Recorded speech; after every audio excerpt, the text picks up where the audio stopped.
Ça, c'est moi il y a 4 ans, en train de convulser comme une grippe aviaire. Quoi? Tout simplement parce que je sais ce que je suis censé faire, mais je fais pas.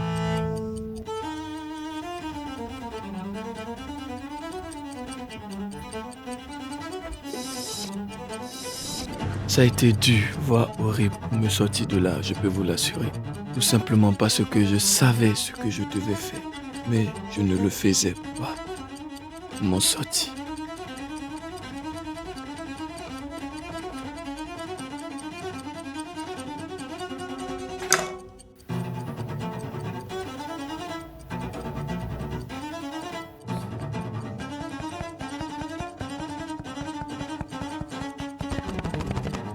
Mais tout ceci changea le jour où j'ai enfin découvert le gros.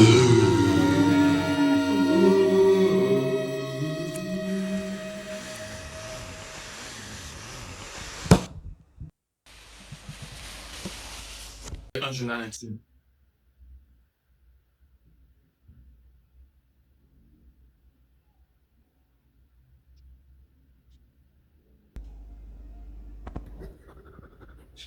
Ouais, effectivement, t'as raison. Tout ce tohu-bohu émotionnel réuni dans un seul et un journal intime. Juste pour comprendre pourquoi je savais ce que je faisais, ce qu'il fallait faire pour savoir dessiner.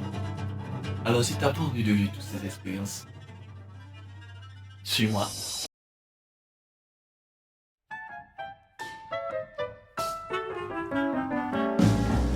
Tout commence en 2004. C'est là que je suis né.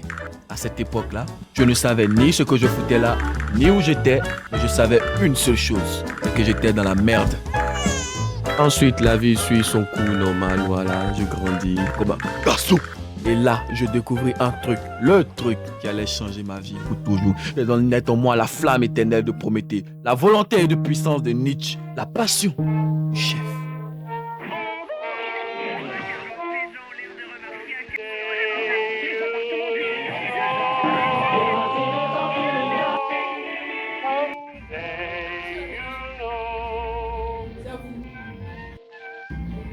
Comment t'as fait pour retenir l'école? Non mais, sérieusement. Les dessins animés ont littéralement baissé toute mon enfance. Que ce soit de Dora à Kiriko, en allant chez le roi lion, Dragon Ball, et surtout en finissant par Marvel. Qu'est-ce que j'aime Marvel? Et c'est tout ça qui m'a donné l'envie d'acheter des trucs blancs et avec une espèce de machine chouette bidule en plastique afin de l'utiliser pour donner sens à des trucs qui n'ont aucun sens et me taper des nuits de veille à me faire des douleurs lombaires et d'articulation juste pour qu'on me dise c'est joli là. Et c'est donc avec cet état d'esprit que j'ai continué à dessiner au collège.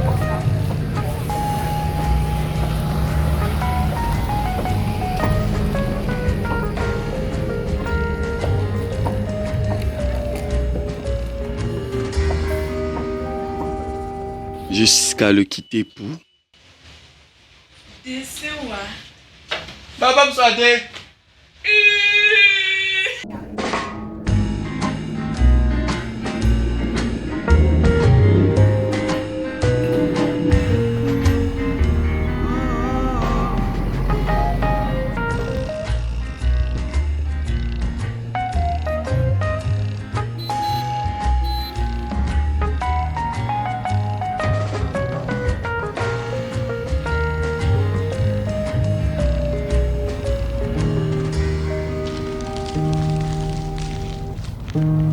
Ignancé, mais en vrai, il était comme Alice au pays des merveilles.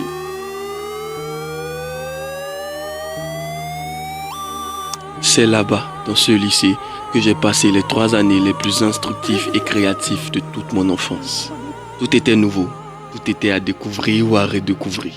J'ai rencontré des tas de personnes, des personnes tout aussi folles que moi.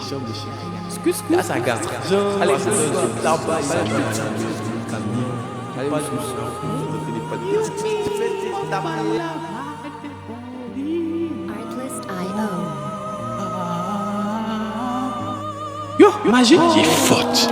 Vrai, faute. Même si c'était pénible, je taffais H24 pour des choses qui me faisaient sentir vivre.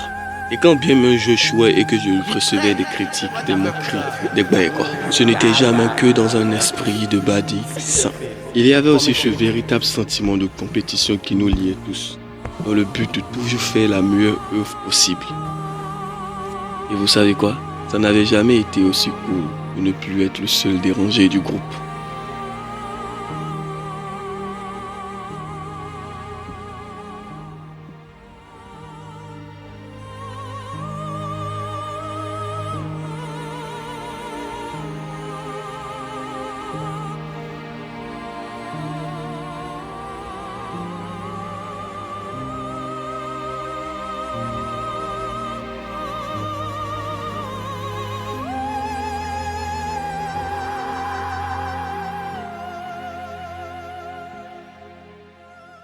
Mais ce qui était au départ notre porte-étendard finissait par devenir petit à petit notre talon d'Achille. Le bading qui était au départ rigolo devenait juste du cynisme.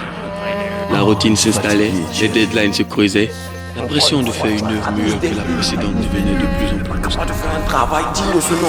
Certains la subissaient, tandis que d'autres riaient. Les œuvres d'art devenaient juste de simples exos à point. Ce qui était une compète d'une rivalité saine devenait juste une guerre pure d'ego. Et c'est à ce moment-là que je me suis rendu compte d'un truc. J'étais juste dans une école en vrai. C'était toujours aussi fun, mais j'avais l'impression d'avoir perdu quelque chose.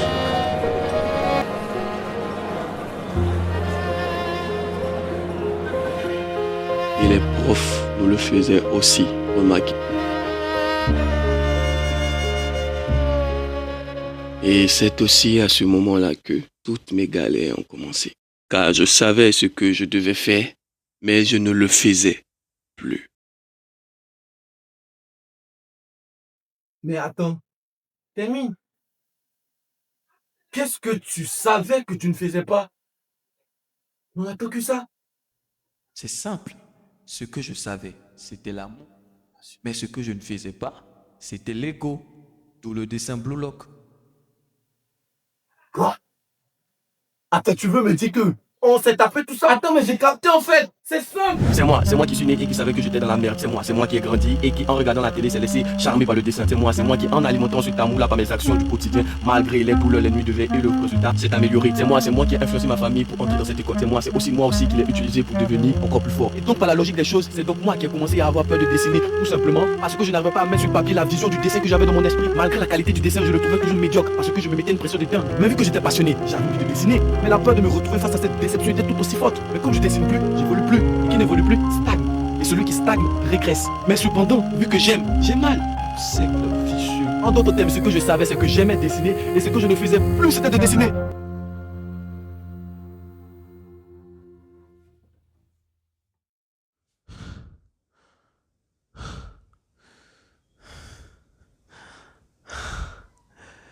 J'ai raison. Pas vrai. Vous vous souvenez de cette époque-là où, une fois un animé fini, on allait direct le redessiner? Ou que l'on faisait nos BD et illustrations sorties tout droit de notre imaginaire de base sans queue ni tête? Et surtout pour les plus téméraires d'entre nous, on s'asseyait littéralement par terre pour dessiner avec un balai. Et ouais, c'était une époque, hein. Si tu t'es senti concerné par cette vidéo et que tu t'es reconnu dans l'un de ces portraits, félicitations à toi. Ça prouve que tu es toujours passionné et que tu désires évoluer dans le dessin.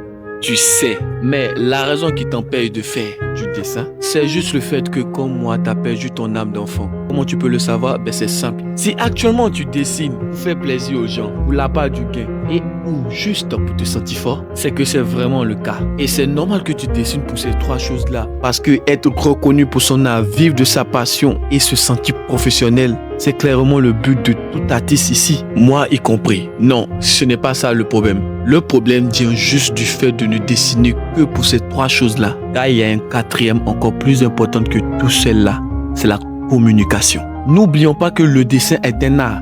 Et en tant que art, son but premier est de transmettre les émotions au spectateur. Le premier spectateur d'un artiste, c'est lui-même, assis sur sa feuille, posé avec son crayon, seul à seul. C'est un dialogue qu'on fait avec soi-même. Alors, si tu sais que tu aimes dessiner, mais que tu ne le fais plus, c'est peut-être parce que tu as arrêté d'être ton propre fan, tu as arrêté d'être ton propre spectateur, tu as arrêté d'être ce tout premier pote-là dans ce temps, assis auprès de toi, en train de contempler comment du simple néant de ta feuille, tu finis par l'émerveiller avec ta création finale. Et ce pote-là qui était assis dans ce temps-là, il n'appréciait pas que la fin, au contraire.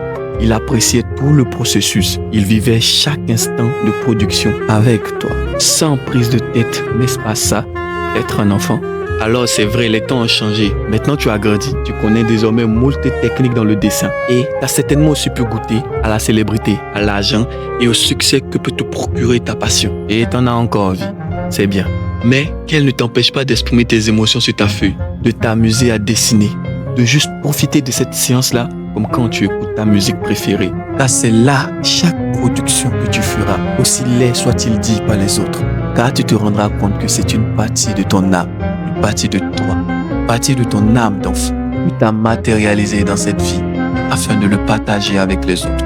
Et je suis sûr que comme moi, tu en seras infiniment reconnaissant.